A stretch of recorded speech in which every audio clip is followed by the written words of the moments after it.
As Leis Dinâmicas da Prosperidade, Catherine Ponder.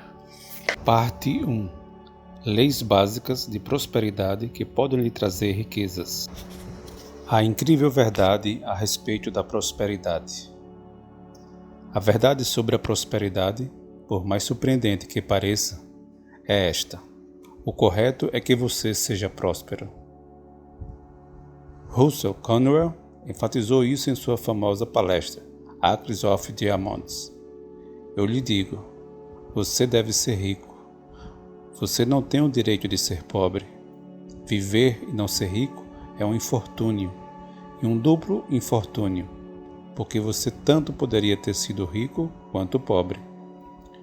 Nós devemos enriquecer por meios honrosos, e esses são os únicos métodos que nos conduzem rapidamente ao nosso objetivo de riqueza. Por favor, observe que a palavra rico significa ter abundância de bem ou viver uma vida mais satisfatória e plena.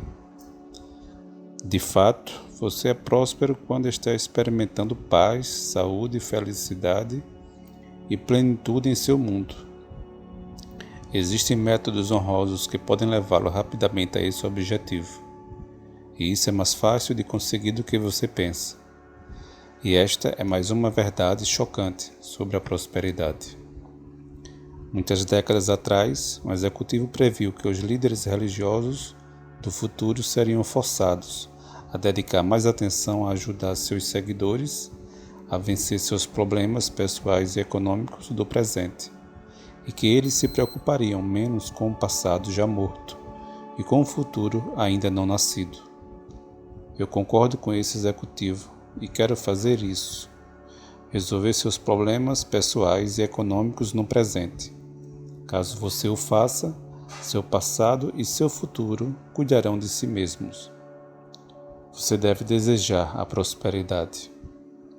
Talvez um dos maiores choques de minha vida tenha sido o que eu senti quando comecei a fazer palestras sobre a prosperidade.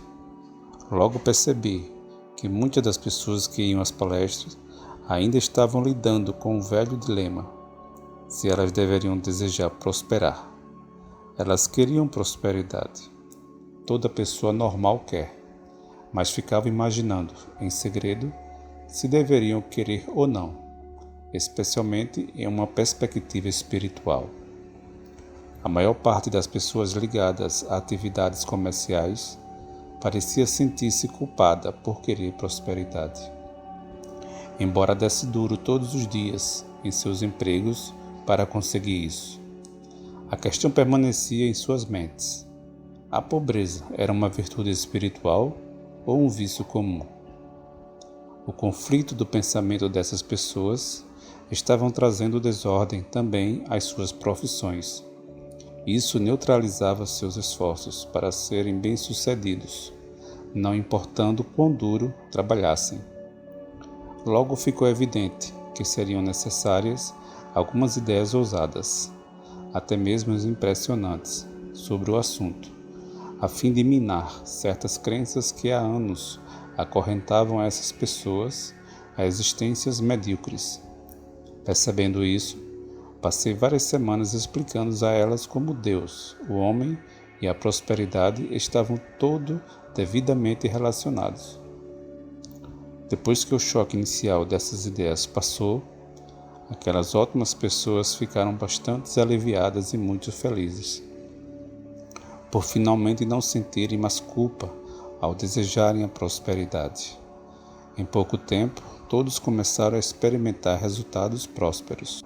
Descobri que essa noção ainda persiste. Algumas pessoas, mesmo as mais maravilhosas, parecem bem confusas sobre se a prosperidade deve ser considerada uma bênção espiritual ou não. Quão aliviadas elas ficam quando descobrem que sim, que a prosperidade é uma bênção. A pobreza é um pecado. Então eu repito: ser próspero é o certo e não o contrário. Obviamente você não pode ser muito feliz se é pobre, e você não precisa ser pobre. A pobreza é um pecado. A pobreza é uma forma de inferno, causado pela cegueira do homem que não consegue enxergar o bem ilimitado de Deus. A pobreza é uma experiência suja, desconfortável e degradante.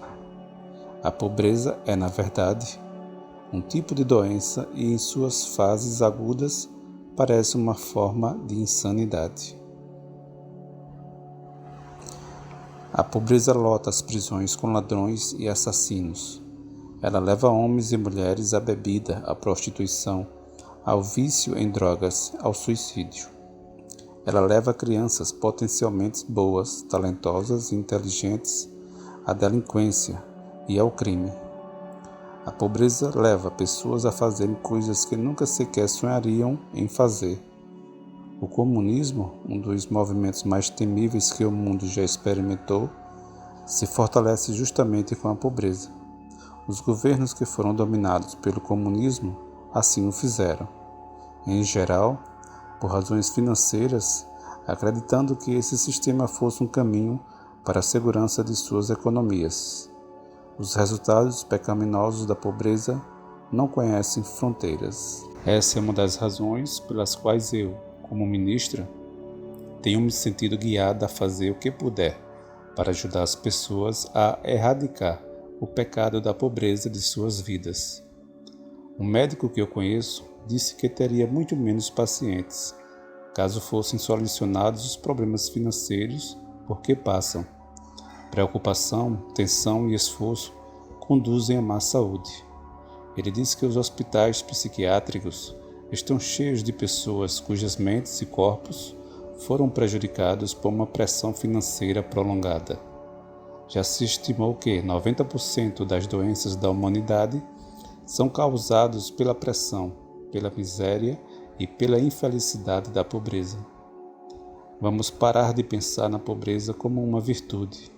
A pobreza é um vício comum. Se você está passando necessidade ou experimentando limitação financeira, está vivendo em pecado. Essa é a outra verdade sobre a prosperidade. Mas você não precisa continuar vivendo em pecado financeiro. Existe uma saída. A prosperidade é uma herança divina. A Bíblia está cheia de ricas promessas relacionadas à sua prosperidade. Potencial como filho de Deus, você deve ser próspero e bem suprido. Deve ter abundância de bem, porque essa é a sua herança divina. O seu Criador quer assim. Essa é a verdade chocante a respeito da prosperidade. Além disso, você não pode fazer o bem nem a si mesmo nem a outra pessoa, se não for próspero. Aquele que não deseja ser próspero é anormal, já que, sem prosperidade, vive-se uma vida anormal. No plano físico, você não pode viver plenamente sem alimentação apropriada, sem roupas confortáveis, sem um abrigo quente e tendo uma carga excessiva de trabalho. O descanso e o divertimento também são necessários para a sua vida física. No plano mental, você não pode viver plenamente sem atividade mental, criativa satisfatória, sem livros e tempo para lê-los, sem apreciar música, arte e outras manifestações culturais, sem oportunidade e recursos para viajar e se associar com pessoas que tenham os mesmos interesses que você. Para viver em plenitude no plano espiritual da vida, você precisa de tempo para uma contemplação tranquila, para meditar, para orar, para estudos espirituais, para ir às igrejas e palestras e para comungar com pessoas que estão no mesmo caminho espiritual que você. Portanto, é de suprema importância para o seu bem-estar e desenvolvimento físico, mental e espiritual que você seja próspero. Não arrume justificativas para suportar a falta do bem ou para aceitá-la como uma coisa permanente em sua vida. Porém, também não chegue ao extremo oposto e fique falando de qualquer ser próspero por causa do bem que poderá fazer depois. Isso é secundário. Você quer ser próspero, principalmente porque é correto que deseje isso. A prosperidade é a sua herança divina como filho de um rei, como um filho de Deus. Continua.